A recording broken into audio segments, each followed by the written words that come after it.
Para poder indicar a Hibernate cómo vincular nuestras clases de entidad con las tablas de bases de datos, utilizamos también archivos XML denominados HBM o Hibernate Mapping File. Es una buena práctica crear un archivo de mapeo por cada clase de entidad que vayamos a utilizar y su sintaxis es la que podemos ver en pantalla. En la sección Class debemos identificar todas las propiedades a mapear para nuestra clase de entidad, ya sean atributos miembro como relaciones o colecciones. Y además, para poder indicar a Hibernate que este archivo debe ser considerado a la hora de iniciar la Session Factory, debemos agregar su referencia en el archivo de configuración como Mapping Resource. Veamos ahora un ejemplo de la clase de entidad género que representa una posible clasificación para las películas del complejo de cines. Es importante destacar que se agregó el atributo ID o identificador con el tipo de datos integer. Esta será la clave primaria para identificar a los géneros en la base de datos y crear las relaciones que sean necesarias como claves foráneas. El valor de este campo ID es un número único correlativo de tipo entero. A la hora de programar nuestras clases de entidad debemos tener en cuenta algunas consideraciones. Las clases de entidad deben respetar el estándar de Java Bean para el nombrado de los métodos get y set, así como la visibilidad privada para todos los atributos miembro.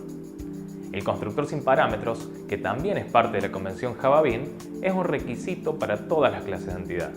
Hibernate necesita poder crear los objetos en tu nombre, usando la estrategia llamada reflexión.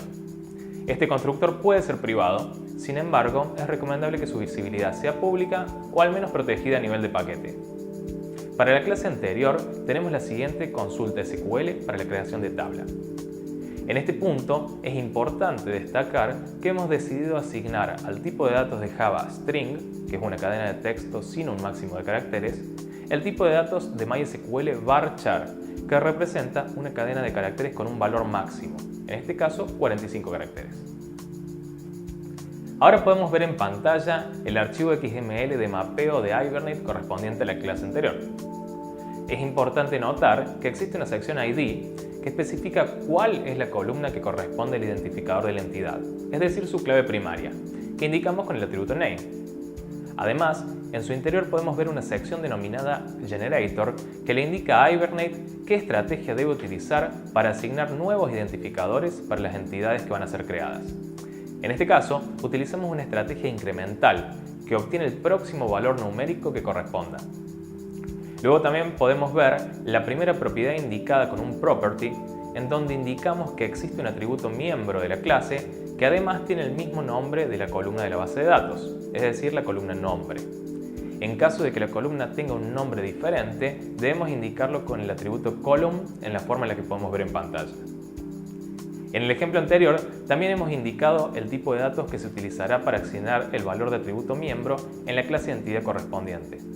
Esto puede ser de utilidad en algunos casos, en donde Hibernate no puede inferir el tipo de datos de forma automática, como es el caso de los números guardados con Big Decimal. Ahora necesitamos indicar en el archivo de configuración de Hibernate que nuestro nuevo archivo XML de mapeo debe ser considerado al momento de la ejecución, por lo que debemos agregar la línea de Mapping Resource al final del archivo de configuración.